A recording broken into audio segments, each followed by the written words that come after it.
Pada kesempatan ini kami ahli waris dari Simon Mulia, kita sendiri Beni Daniel Polo, saudara dan Levita Audimus kita akan menanggapi beberapa hal yang berhubungan dengan putusan 203 PDT G 2023 garis miring PN Ambon.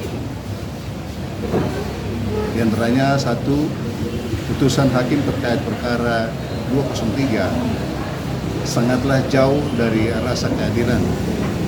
Yang kedua, putusan hakim telah melangkahi kode etik dan perilaku hakim maupun hukum acara. Yang ketiga, dalam putusannya, majelis hakim telah mempertimbangkan alat bukti yang tidak pernah diajukan di dalam persidangan, yakni Medbrief nomor 20. Padahal hakim dituntut harus bersikap profesional.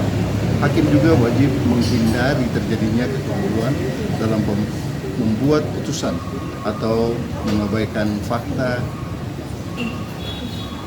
yang dapat menjerat terdakwa atau para pihak, atau dengan sengaja membuat pertimbangan yang menguntungkan terdakwa atau para pihak dalam mengadili suatu perkara yang ditanganinya.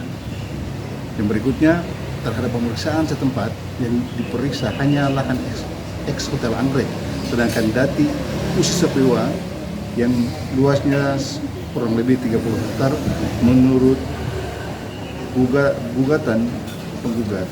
Pemeriksaan setempat tidak dilakukan pemeriksaan secara keseluruhan. Berikutnya, pada putusan hakim merujuk pada Akta Van Ehendom nomor 2842 BL 243 tanggal 14 Agustus 1939 untuk menentukan batas dari khusus Sepewa. Padahal dalam akta itu tidak ada batas dari khusus Sepewa.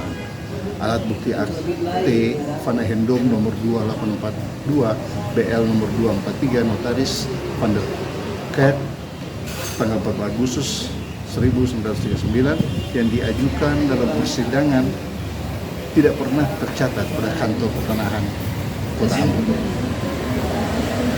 Berikutnya, terhadap seluruh dalil di atas, kami telah menyurati Komisi Yudisial untuk meminta keadilan dan meminta agar Komisi Yudisial memeriksa majelis hakim yang mengadili perkara 203 garis miring PDT G garis miring 2023 garis miring PN Ambon.